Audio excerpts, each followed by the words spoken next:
सोनिया के लिए इंस्टाग्राम्स बनाना ही उसकी जिंदगी बदलने का एकमात्र रास्ता था, क्योंकि उसने न सिर्फ बड़े बड़े सपने देख रखे थे, बल्कि वह खुद एक ऐसे परिवार से आती थी जहां उसने अपने पेरेंट्स को दो पैसे कमाने के लिए स्ट्रगल करते देखा था।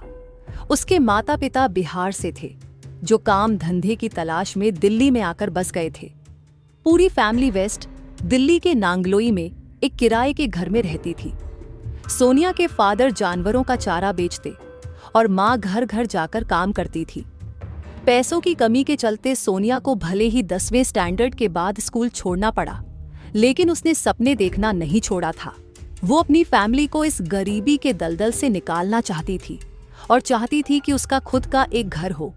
इसलिए उसने सोशल मीडिया इन्फ्लुएंस बनने का फैसला लिया। पढ़ाई छूटने के बाद उसने अपने कुछ सेविंग से एक स्मार्टफोन खरीदा और इंस्टाग्राम्स बनाना शुरू कर दिया। जब पेरेंट्स काम के लिए घर से चले जाते तो वो घर के सारे काम निपटाने के बाद दिन भर रील्स बनाती रहती। वो कॉन्फिडेंट थी कि अगर वो रेगुलरली कंटेंट अपलोड करती रहेगी तो एक दिन उसकी फॉलोइंग इतनी बढ़ जाएगी कि उसे पेड अपॉर्चुनिटी मिलने लगेंगी। वो ऑफन ने अपनी रील्स को शूट करने दिल्ली शहर के पॉपुलर स्पॉट्स जैसे कनॉट प्लेस पर भी जाती। इसके रिजल्ट्स भी उसे दिखने लगे। जब उसकी फॉलोइंग बढ़ने लगी, इन सब के साथ उसने सिलाई का काम भी सीखना शुरू किया ताकि वो रील्स के लिए खुद के डिजाइनर कपड़े सिल सके। इन शॉर्ट सोनिया और सोना को हर हाल में सोशल मीडिया इन्फ्लुएंस बनना था और धीरे धीरे करके उसके 7,000 से भी ज्यादा फॉलोअर्स हो गए।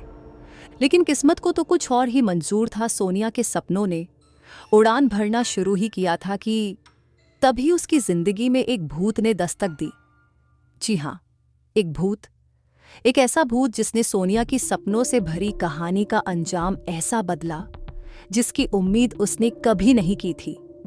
हेलो दोस्तों, स्वागत है आपका खूनी सच की इस कहानी में। वीडियो को लाइक और चैनल को सब्सक्राइब कर लीजिए।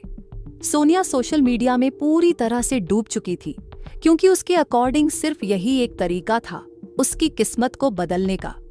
लगभग 1 साल पहले जब उसकी उम्र करीब 19 साल की रही होगी, तब उसकी जिंदगी में एक भूत आया और दोनों के बीच लव अफेयर शुरू हो गया।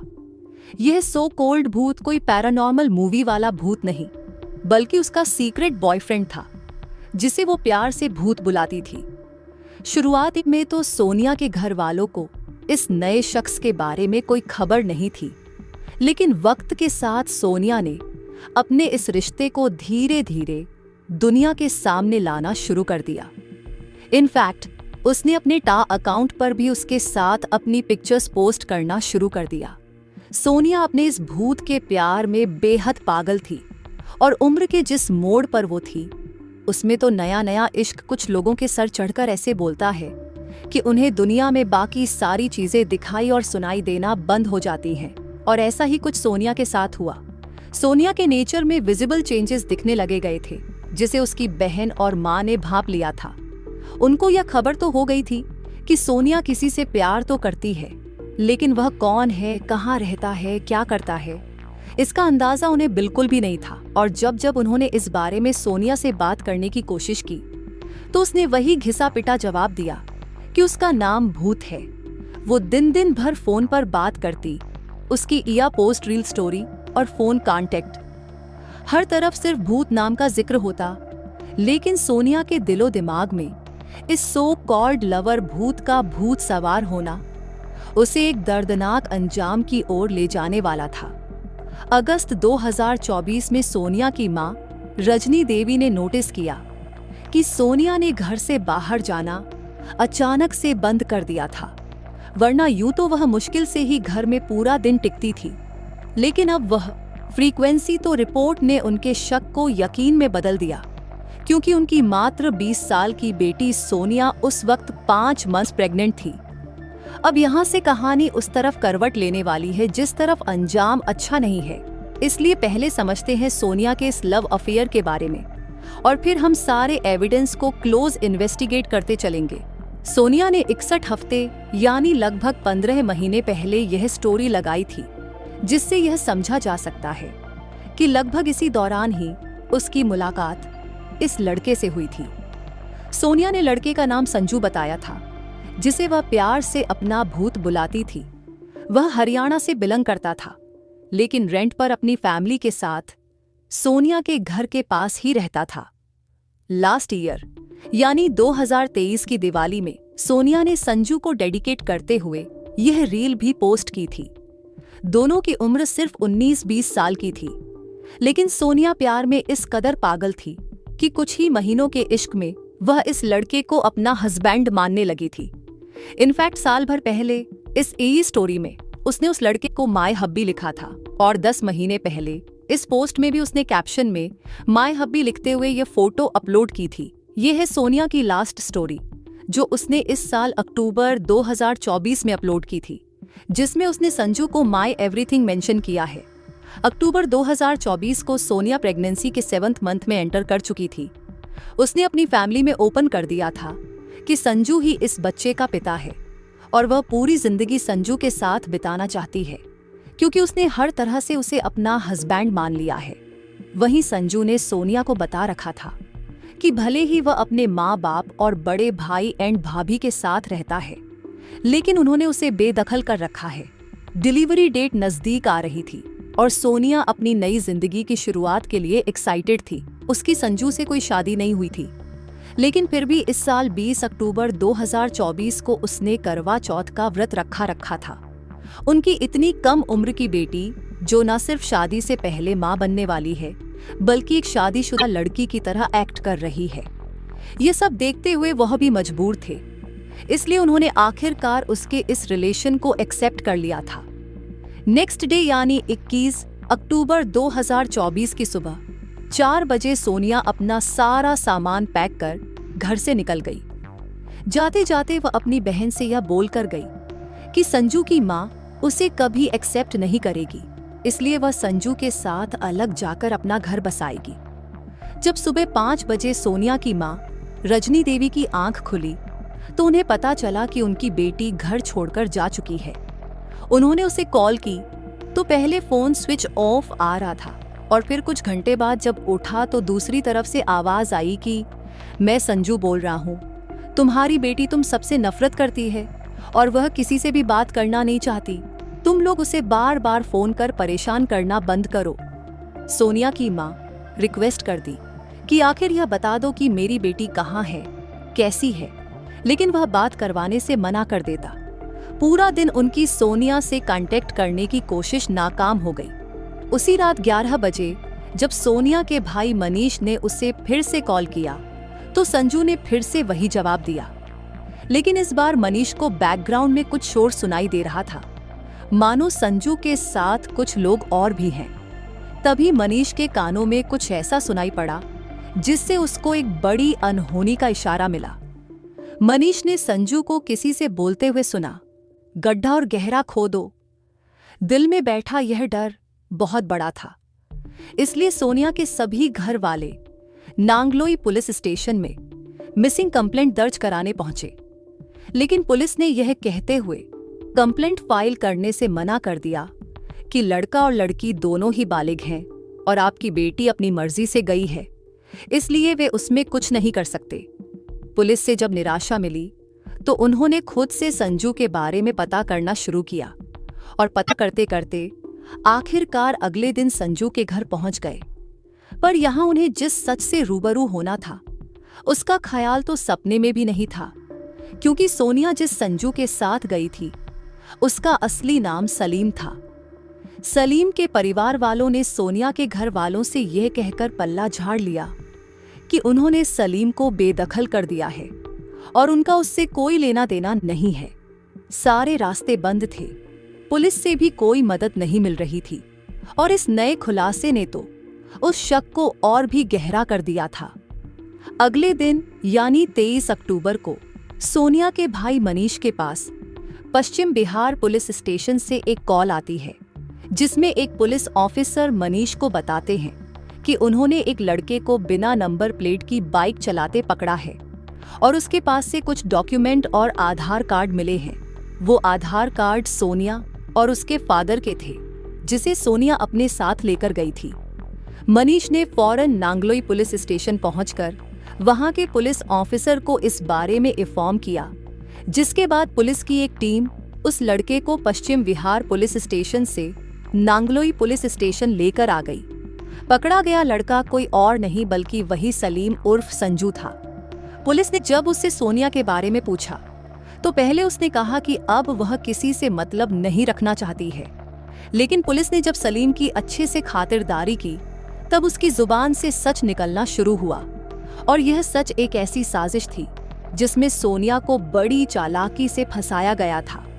21 अक्टूबर की सुबह जब सोनिया घर से सारा सामान लेकर निकली तो सलीम और संजू उसे कार से पिक करने के लिए आए थे, जो उसने रेंट पर ली थी। रास्ते में उसने अपने 2 दोस्त पंकज और रतिक को भी पिक कर लिया और सभी रोड के लिए निकल पड़े।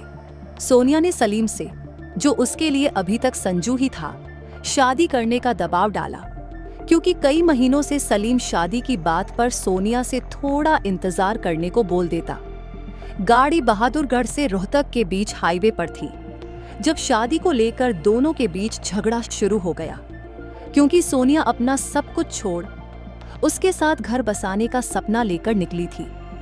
सलीम जानता था कि सोनिया अब शादी करने की जिद पर अड़ चुकी है, इसलिए उसने पहले से ही साजिश रच ली थी और यह सब उसके प्लान का ही हिस्सा था। सोनिया को तो पता ही नहीं था कि संजू बना यह बहरूपिया किस इरादे से उसे लेकर निकला है। झगड़े को शांत करने और सोनिया को समझाने के लिए उसने उसी दिन रास्ते में आखिरकार शादी करने का वादा किया और इसी बात का जश्न मनाने वो सभी रोहतक में पार्टी करने गए, जहां सलीम और उसके दोनों दोस्त पंकज और ऋतिक ने शराब पीने के बाद देर रात वो रोहतक से लगभग 20 किलोमीटर दूर मदीना गांव के एक सुनसान इलाके में पहुंचे, जहां तीनों ने मिलकर 7 महीने की प्रेग्नेंट सोनिया को न सिर्फ बेरहमी से पीटा बल्कि मोबाइल चार्जर की केबल से गला घोंट उसकी सांसें छीन ली। यह वही 11 बजे का वक्त था जब सोनिया के भाई मनीष ने कॉल की थी और उस वक्त सलीम अपने दोस्तों से गहरा गड्ढा खोदने को कह रहा था और उसी 4 फीट गहरे गड्ढे में सोनिया को दफन कर तीनों वापस दिल्ली आ गए ताकि किसी को शक ना हो।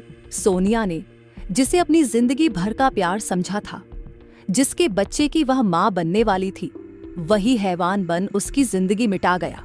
यहां तक उसे पेट में पल रहे अपने उस मासूम बच्चे का भी ख्याल नहीं आया। यह पूरा प्लॉट सलीम ने पुलिस के सामने कन्फेस कर लिया।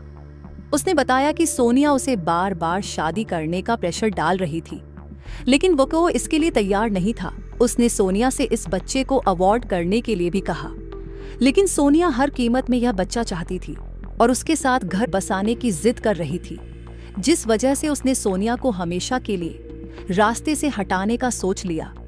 सलीम ने बड़े ही प्लान वे में सोनिया को अपने प्यार के जाल में फंसाया था। उसने न सिर्फ अपना नाम संजू बताया बल्कि हिंदू धर्म से होने का पूरा खेल रचा। इन दोनों फोटोज में अगर आप गौर से देखोगे तो उसने हाथों में कड़ा पहन रखा है। जब वह सोनिया के साथ होता तो कभी कभी माथे पर टीका भी लगा लेता और सारे हिंदू त्योहार भी साथ मनाता। सोनिया के मोहल्ले वालों ने पुलिस को बताया कि उन्होंने इस लड़के को अक्सर सोनिया के घर उस वक्त आते देखा है जब वह घर पर अकेली होती थी। और सबसे शॉकिंग पार्ट, जब हमने इन डेप्थ रिसर्च की तो यह सामने आया कि सोनिया के मर्डर करने के बाद उसने अपनी ईया आईडी का यूजर नेम S17 से S1 कर लिया। 2 बातें अभी भी अनक्लियर हैं। पहला कि क्या सोनिया को एंड तक इसकी सच्चाई, इसकी असली आइडेंटिटी पता चल पाई, और दूसरा कि क्या सोनिया ही वह पहली लड़की थी जो इसके जाल में फंसी थी, या इसके पहले भी यह और लड़कियों को यूं ही फंसा चुका था। क्योंकि इसकी इंस्टा आईडी का वॉर्ड सेक्शन कहता है कि इसने यूजर नेम 10 बार बदले थे, बट एक बात जो एकदम क्रिस्टल क्लियर है वह ये है कि सलीम का इंटेंशन सोनिया के साथ सिर्फ और सिर्फ फिजिकल रिलेशन बनाने का था।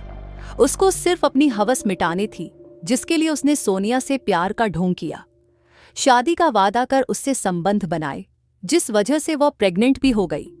सोनिया को जिस भूत से प्यार था वह वास्तव में एक शैतान ही निकला, जिसे कभी भी उससे प्यार ही नहीं था। अनफॉर्चुनेटली काफी कोशिश के बाद भी हमें बाकी 2 कल्प्रिट्स पंकज और ऋतिक की कोई पिक नहीं मिल पाई है। फिलहाल सभी मुजरिम अरेस्ट कर लिए गए हैं और सोनिया के घर वाले इस बात से हैरान हैं कि जिस सलीम के घर वाले कुछ दिन पहले तक अपने बेटे से संबंध ना होने उसे बेदखल करने की बात कर रहे थे, आज वही सलीम को बचाने की पूरी कोशिश में लगे हैं। वो लोग मिले तो बोले कि फांसी का सजा दिलवाए और बोले कि इसको बेदखल कर रखे है, तो अब अपने लड़के को क्यों बचा रहे जाकर थाने में। शायद सलीम ने बेदखली वाला ड्रामा इसलिए रचा ताकि सोनिया ना कभी उसके घर जा पाए और ना कभी वो उसकी असली पहचान जान सके। सोनिया आज इस दुनिया में नहीं है, लेकिन यह केस उन सभी लड़कियों के लिए एक सबक, एक सीख छोड़कर जाता है जो प्यार में आंख बंद कर अपना सब कुछ लुटाने को तैयार रहती है। ये जरूरी नहीं कि जो कनेक्शन आप महसूस कर रहे हो, जो इंटेंशन आपके दिल में हो, वही सामने वाले शख्स के अंदर हो। बड़ा आसान है आज के वक्त में कई नकाब ओढ़कर धोखा देना। इसका मतलब ये बिल्कुल भी नहीं है कि आप अपने आसपास सभी पर शक करने लग जाएं। लेकिन यह बेहद जरूरी है कि किसी रिश्ते में आगे बढ़ने से पहले थोड़ा ठहरें, थोड़ा वक्त लें, क्योंकि मैंने पहले भी कहा है कि इन सब सिचुएशंस में वक्त ही आपका सबसे अच्छा दोस्त होता है। थोड़ा ठहर कर देखने से कभी कभी रियलिटी के ऊपर छाया धुंधलापन मिट जाता है। जैसे उबलते पानी में आपको अपना चेहरा साफ नहीं दिखाई दे सकता, वैसे ही प्यार में पड़े इंसान के दिलो दिमाग में जब इमोशंस और फीलिंग्स के लिए सच्चाई देख पाना मुश्किल होता है, जिसका फायदा वो बहरूपिया उठा लेते हैं, और जब तक समझ आता है तब तक समय भाप बनकर उड़ चुका होता है। तो यह था आज का केस। अपना ख्याल रखें, मिलते हैं अगले केस के साथ। आपको ये वीडियो कैसे लगी हमें कमेंट जरूर करें और वीडियो लाइक और चैनल को सब्सक्राइब जरूर करें। धन्यवाद।